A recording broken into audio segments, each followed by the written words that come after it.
जय भीम। मैं हूं अशोक कुमार और आप मेरे साथ देख रहे हैं बहुजन विचारधारा विश्लेषण। आज हम बात करेंगे उत्तर प्रदेश की राजनीति की। कल अखिलेश यादव ने एक बयान दिया अपने एक इंटरव्यू में। उन्होंने कहा, जो एबीपी न्यूज़ को दे रहे थे, उन्होंने बीएसपी चीफ मायावती जी के ऊपर जो है हमला बोला।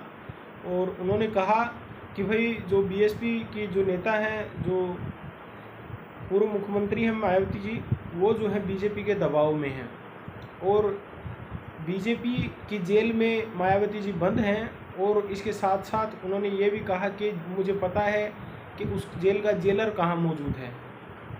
तो ये जो बयानबाजी है उत्तर प्रदेश के पूर्व मुख्यमंत्री अखिलेश यादव की है। और इसके ऊपर कड़ी प्रतिक्रिया जाहिर करते हुए बहुजन समाज पार्टी के जो युवा नेता हैं आकाश आनंद, बहन जी के भतीजे, उन्होंने कहा है कि अखिलेश यादव अपने गिरेबान में झांक के देखें किस तरीके से उनके पिताजी ने जो है लोकसभा में जो है श्री नरेंद्र मोदी की तारीफ़ की थी 2019 के इलेक्शन में। और जब समाजवादी पार्टी ने बहुजन समाज पार्टी के साथ जो गठबंधन किया था 2019 में, क्या वो भारतीय जनता पार्टी से पूछ के किया था? क्या अब उनकी जो बहू है अपर्णा यादव, जो प्रतीक यादव की पत्नी है, क्या वो श्री मुलायम सिंह यादव का आशीर्वाद लेके और अखिलेश यादव से पूछ के बीजेपी में गई हैं? शिवपाल यादव जो उनके चाचा हैं, उनके चाचा को किस तरीके से दरकिनार कर दिया गया है। खुद अखिलेश यादव ने किस तरीके से अपने पिता को जो है राष्ट्रीय अध्यक्ष के पद से हटा दिया। तो ये तमाम जो कारण हैं, उन्होंने कुछ फोटोग्राफ्स भी जो है शेयर किए थे जो बीजेपी नेताओं के साथ, आरएसएस के संघ संचालक मोहन भागवत के साथ जो है वो फ़ोटो देखने को मिले थे, जिसमें जो है मुलायम सिंह यादव, शिवपाल यादव, उत्तर प्रदेश के मुख्यमंत्री और तमाम बीजेपी के नेताओं के साथ अखिलेश यादव बैठे हुए हैं। वो सभी उनके पार्टी समारोह, शादी समारोह में जाते हैं, आते हैं। और एक तरफ वो बीएसपी के ऊपर आरोप लगाते हैं कि बीएसपी बीजेपी की बी टीम है। असल मायनों में हमें समझना पड़ेगा कि किस तरीके से बीएसपी को भारत की राजनीति से गायब करने की कोशिश की जा रही है। और ये जो मौका है ये कौन दे रहा है? ये बीएसपी की राष्ट्रीय अध्यक्ष भी दे रही हैं। कई बार हमें लगता है कि भाई वो ऐसा ढीला बर्ताव क्यों करती हैं, क्यों अखिलेश यादव को और क्यों बीजेपी को जो है हल्के में लेती हैं। इन दोनों को ही क्यों नहीं जो है कांग्रेस, बीजेपी और सपा तीनों को जो है एक साथ ही एक ही पलड़े में लेके क्यों नहीं टूटती हैं। और आकाश आनंद जो कभी कभी एक्टिव नज़र आते हैं और कभी कभी जो है निष्क्रिय नज़र आते हैं। आकाश आनंद ये राहुल गांधी वाली पॉलिटिक्स को छोड़ के ज़मीन पे आओ।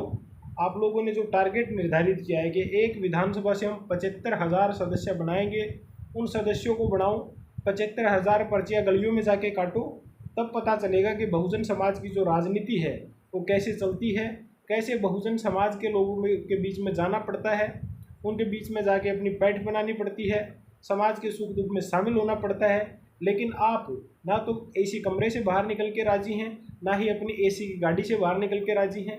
आपके जो सलाहकार हैं वो भी सारे के सारे सवर्ण समाज से हैं। आपने कितने शेड्यूल कास्ट के युवाओं को जो है अपने सलाहकार के रूप में रखा है।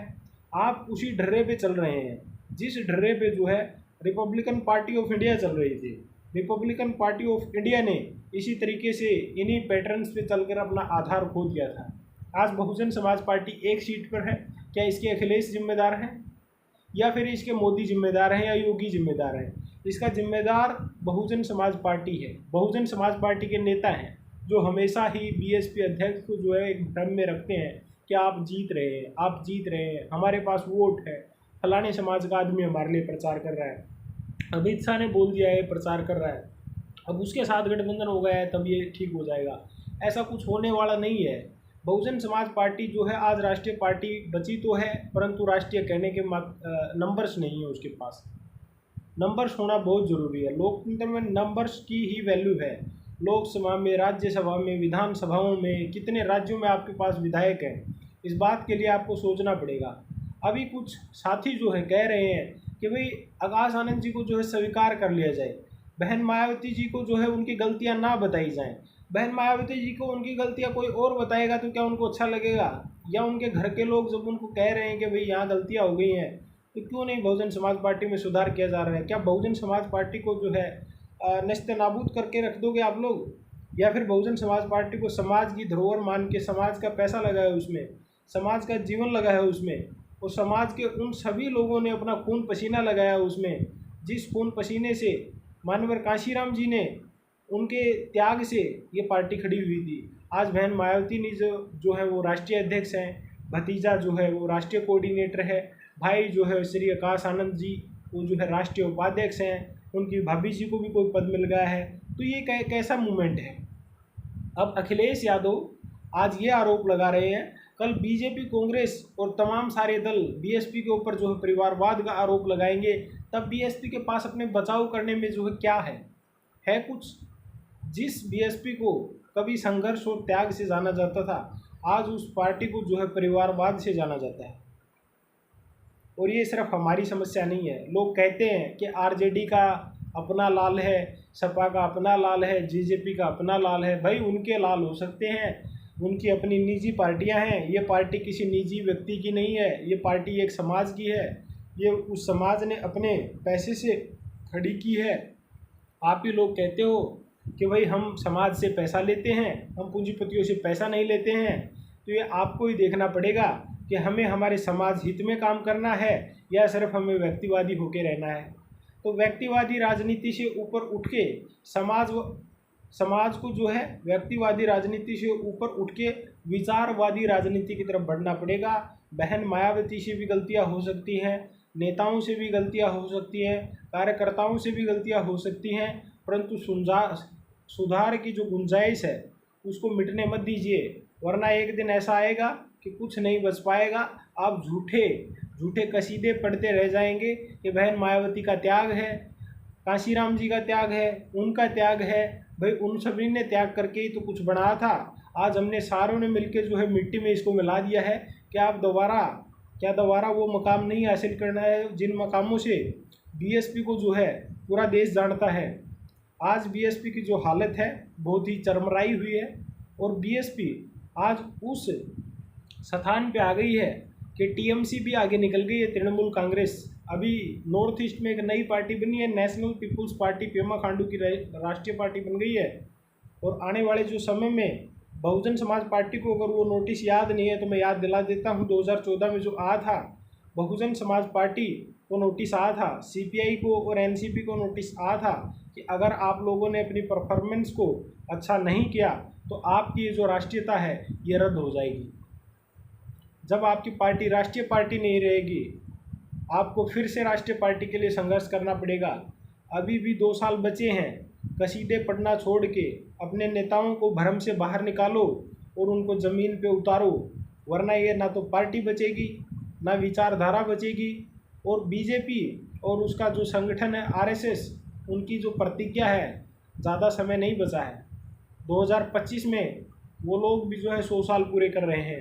उन्होंने भी जो है प्रण ले रखा है कि हम भारतीय संविधान को बदलेंगे। आप कैसे भारतीय संविधान को बचाओगे, कैसे उन अधिकारों को बचाओगे जो बहुजन समाज को भारतीय संविधान ने दिए हैं। आप लोग अपने दल को नहीं बचा पा रहे हो तो समाज को कैसे बचाओगे। मैं इन्हीं सब शब्दों के साथ मैंने एक लेख लिखा था, आप सभी से रजा लेता हूँ।